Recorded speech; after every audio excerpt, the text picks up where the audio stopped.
David, voilà, on a un petit set aussi qui apparaît dans le site. Oui, en fait c'est quelque chose de nouveau, ça. On s'est rendu compte aussi avec le temps que beaucoup de gens, donc les débutants toujours, ne savaient pas trop par quoi commencer au niveau des coraux pour mettre des choses faciles. C'est vrai qu'évidemment quand ils arrivent au magasin ou même sur le site, il y a un tel assortiment que c'est difficile pour les gens de se faire une idée. Donc, qu'est-ce qu'on a proposé maintenant, qu'on met en ligne maintenant? C'est en fait des kits de coraux, des choses de maintenance faciles pour les débutants.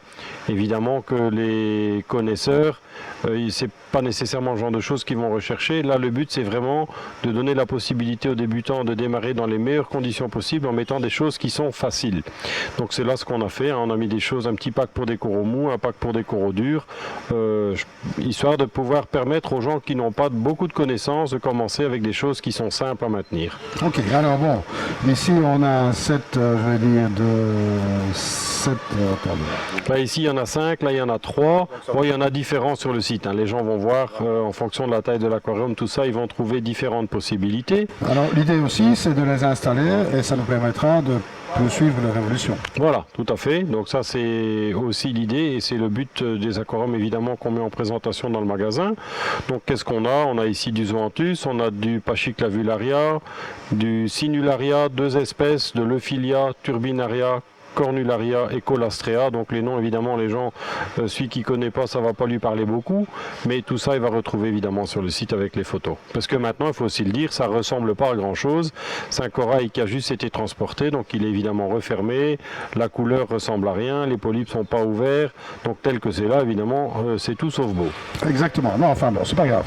Après il nous faut de la colle, alors tu choisis quelle colle pour cette opération? Alors bon on a 2 types, on en a maintenant 3 types, hein, donc on a ici la glue, on a la double composant. Pour ceux qui ne connaissent pas, donc la glue est intéressante pour des pièces de petite taille. C'est très rapide, hein, on met une petite boule, voire quelques petites boules sous la pierre qu'on vient directement poser et en, je dirais, quelques secondes, c'est pour ainsi dire coller. La double composante, on peut montrer comment on fait, c'est simple. On a donc 2 composants d'une couleur différente. On prend une quantité équivalente des 2. Qu'on vient mélanger et une fois qu'on a commencé à la mélanger, là évidemment ça ne doit pas durer des heures parce que une fois que la couleur est uniforme, l'action quelque part se met en route et ça durcit relativement vite. Donc là pour les débutants on va conseiller de ne pas en préparer trop à la fois. Ça ressemble très fort à de la plasticine. Évidemment que c'est pas pareil parce qu'une fois qu'elle sera durcie, c'est fini, on ne sait plus rien en faire d'autre. Par contre il ne faut pas laisser ça entre les mains des enfants. Non, je vois pas l'intérêt et puis je pense pas non plus que ce soit nécessairement quelque chose de très bon à ingurgiter. Absolument. Donc voilà, en l'occurrence, voilà une petite boulette que j'ai prise ici, donc la couleur étant uniforme. On prend le corail ici en l'occurrence, je vais le faire sur un euphilia. Donc on a le dessous, on voit bien que c'est du corail de culture puisque ça c'est encore des restes, je dirais, du support qui est utilisé pour faire les boutures. On vient faire ça comme ça, voilà. Et ensuite on vient le poser sur la pierre où on veut le mettre dans l'aquarium.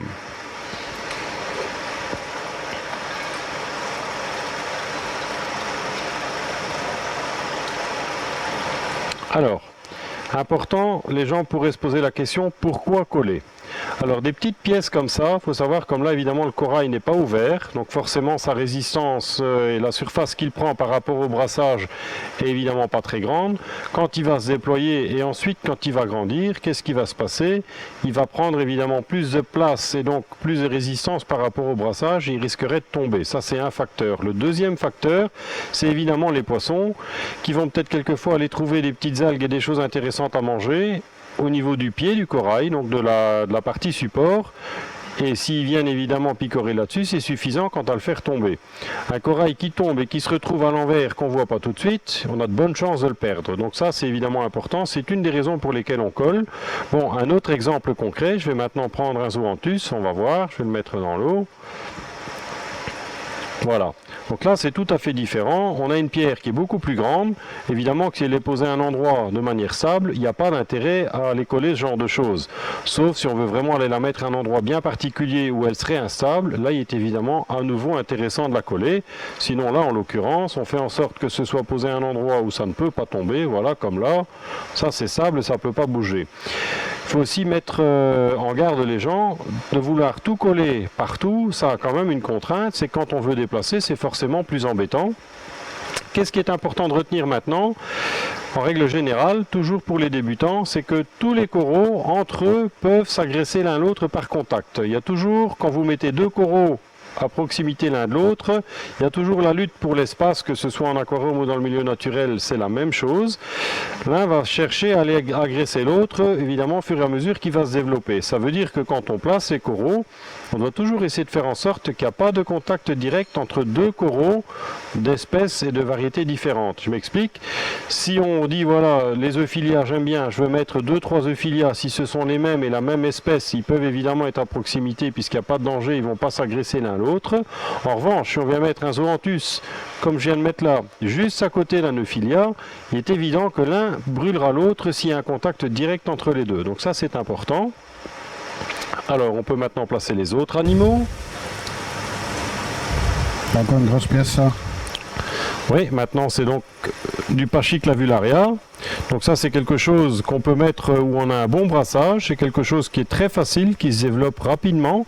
Ça peut même aller jusqu'à pousser sur des vitres. Donc nous ce qu'on fait généralement, on essaie de les mettre par exemple à l'arrière, près des colonnes de débordement. Faire en sorte que ce soit bien stable. Et ça peut même aller jusqu'à recouvrir tout l'arrière de la vitre du débordement. On n'a pas l'impression comme ça, mais ça va pousser. Voilà.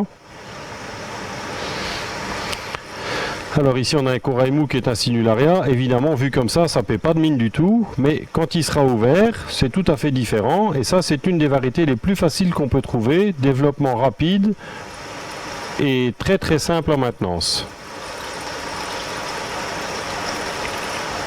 Voilà, lui il faut bien lui laisser de la place parce que ça c'est une espèce qui grandit relativement vite.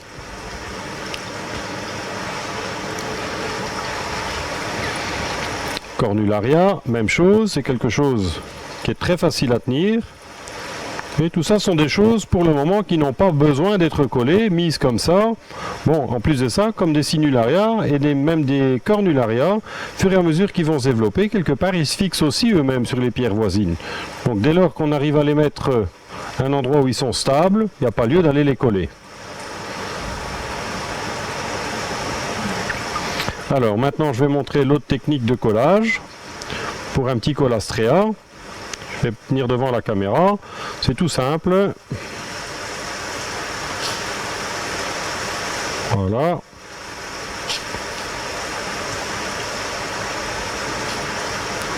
Alors à nouveau, pourquoi ça je le colle? Évidemment que c'est beaucoup plus petit.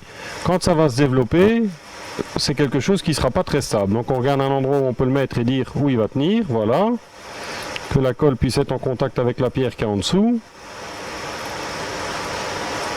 On maintient pendant quelques secondes et c'est fini.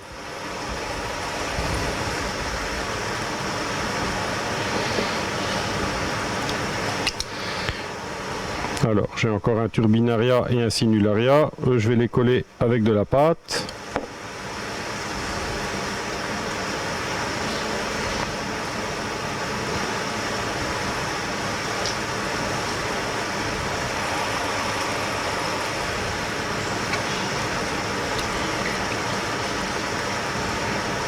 Voilà.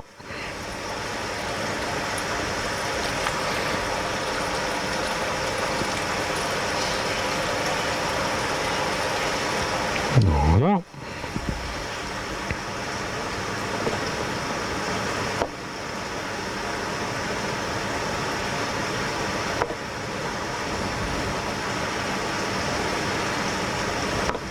Bon, moi avec ce produit-là, on a assez pour planter, je veux dire. Ah oui, oui, et puis c'est des produits, tant qu'ils n'ont pas été mis en contact avec l'un avec l'autre, pardon, les deux composants, il n'y a pas de souci, ça bouge pas. Hein. Voilà, donc là à nouveau, le sinularia, ça c'est aussi le bon exemple qu'on conseille quand même de coller quand c'est des petites boutures comme ça, avec des petits supports, c'est que le corail, dès qu'il va se développer, il va prendre une telle surface par rapport au brassage qu'il y aura vite fait évidemment d'aller se promener. C'est pas du tout le but recherché. Hein.